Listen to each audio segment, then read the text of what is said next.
Alright, reference the rear end of the E38 and how to press the ball joint out of that rear wheel carrier. This is the old ball joint. I already pressed it out. Here's my new one that will be going in. So here's how it sits in. For facing the car's driver's side, this side being the rear, this side being the front, left front, right rear. This is how it sits in the wheel carrier. Now, so you don't sit there for like an hour like I did trying to figure out which size what does what. In this kit, to press it out, you're going to need this little guy and the C-clamp. Now this little guy, according to this, number 6, is a 1 3/4 inch by 2 inch. So you're going to use this guy. What's going to happen is you're going to be able to see all the bushing and everything out through the rear. You just take this thing and slide it gently over the bushing here. And I can't do it with one hand, but trust me, if you finagle it a little bit, you can get it around here without tearing it. I guess if yours is already torn, who cares? But mine's not.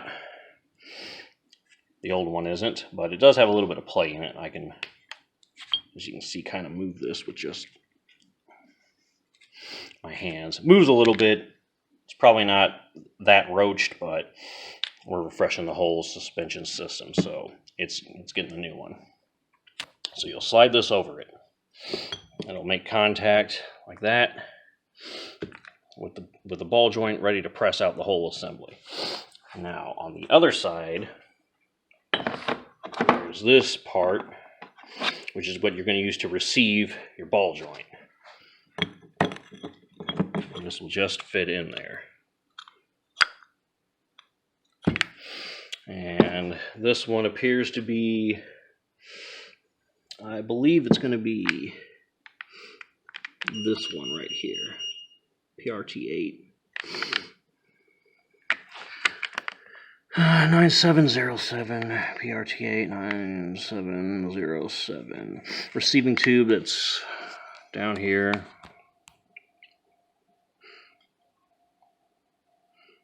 Two and a half inch outside diameter. Inside diameter is 2 1/4 inch.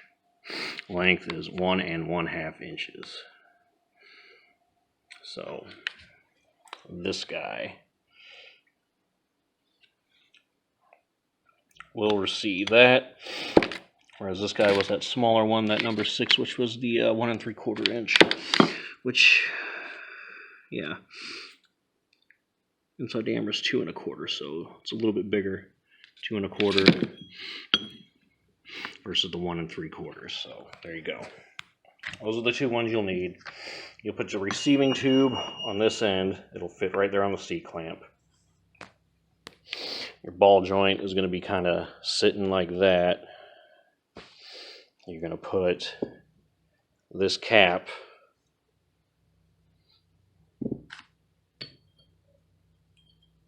this end will be touching this side to press, and if you'll see this little I don't know, raised area, perfect fit right there.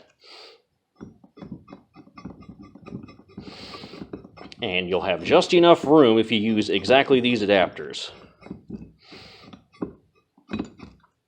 You'll be able to place it like it's supposed to go, and then impact it. That's a 22 millimeter, and then just impact forward towards the front of the car, and you can press the ball joint right out. It came right out. It actually took me longer to figure out which one of these I needed than it did to press the thing out. Pressing it out took like 10 seconds.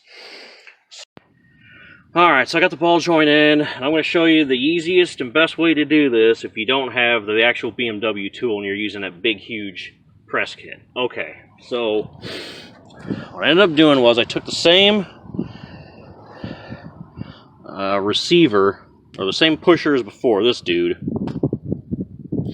And what's going to happen is, if you look under here in the wheel carrier, you see next to the ball joint, that is going to get in the way of pressing your new ball joint in. You won't be able to use the cap like you did on this side, because the cap will fit on this side, the rear, but it will not on the driver's, or the front part. So you press it from the front to the back, the new one in. Here's what I did. I took a 21 millimeter impact short guy, and I put it over here. And then I took that tube, the same tube, and this was just mostly for guidance. I suppose you wouldn't actually need this because it's not actually pushing anything. I just had it on here to kind of guide where it was going, but be careful when you put it on, you don't damage your boot. So, and then you take your same receiving cup. I used 2 because I tested it at first with this little dude, which is the same diameter as him. He's just like a fraction of the length. And I used the cap, right? And I had that on the receiving end. And then on the pushing end, I had this dude pressing into that 21 millimeter. I had my 22 millimeter here. Now, you don't have enough room to get the impact in here like you did on the rear when you pressed it out. So I had to use my 22, followed by the little ball joint. And then I had my medium Titan impact, or extension.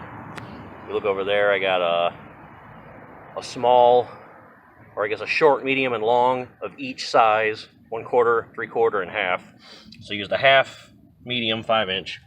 I was able to get the impact under here and then press it in so that it's pressing on the 21 mil that's hooked up to around there, and then you just slowly press it in.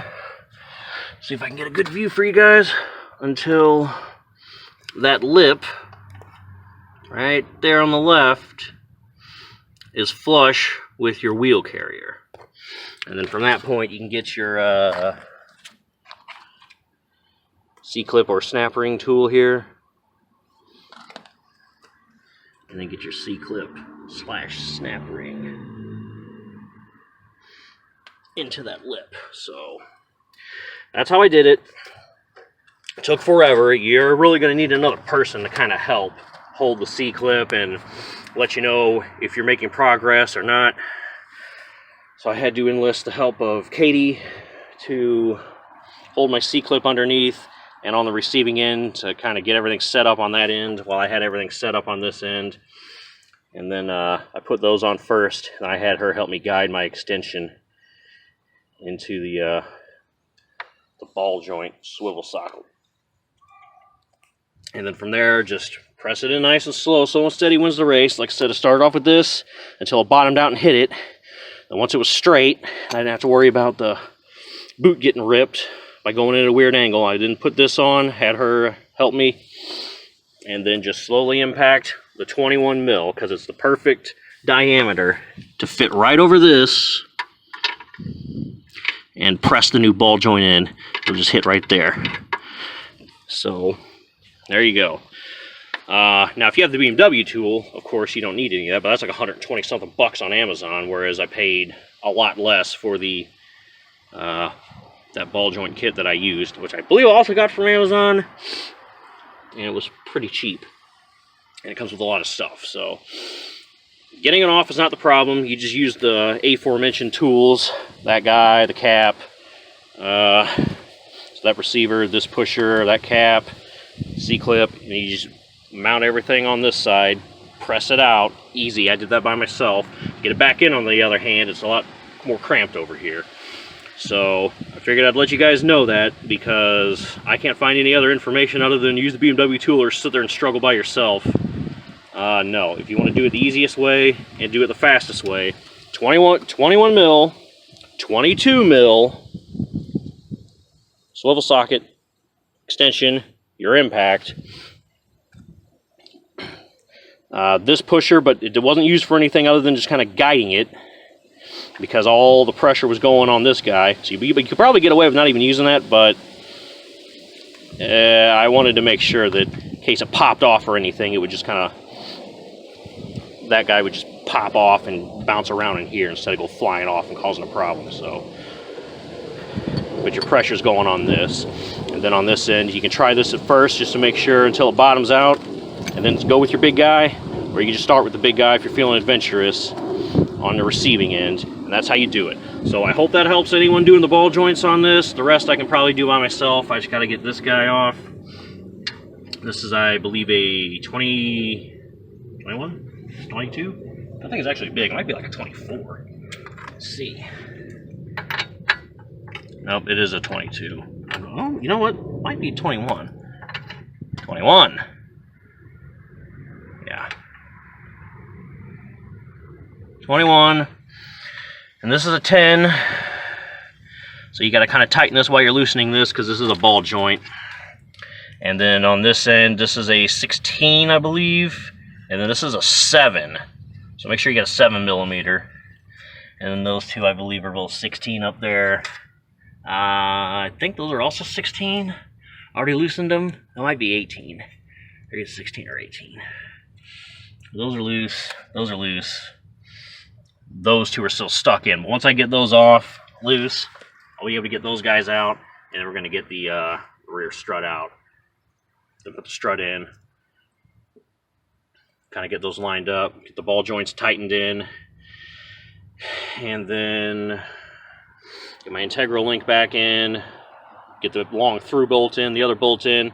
Torque everything. You got to get everything snug. All the ball joints you can actually tighten while they're at any height. But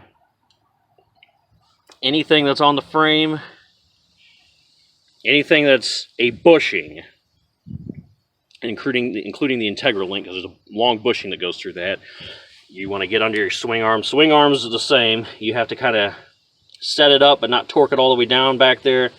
Get it up into position, jack it up, and then you're going to jack, just like I did with the front, jack the rear up, and then when it just comes off this jack stand, that's when you torque everything down. And I got all my torque specs, so we'll be back with that once I get to it. But you know, we're already at almost 1 o'clock, so I only got a few hours of daylight. If everything goes fairly smoothly, I should be able to get this side done before dark. And then tomorrow on Sunday, maybe I can get the passenger side, but that's going to be a more difficult side with the fuel tank filler upper hose thing in the way. Alright guys, thanks for watching. Hopefully that ball joint trick helps. If you're not going to use the BMW tool, peace.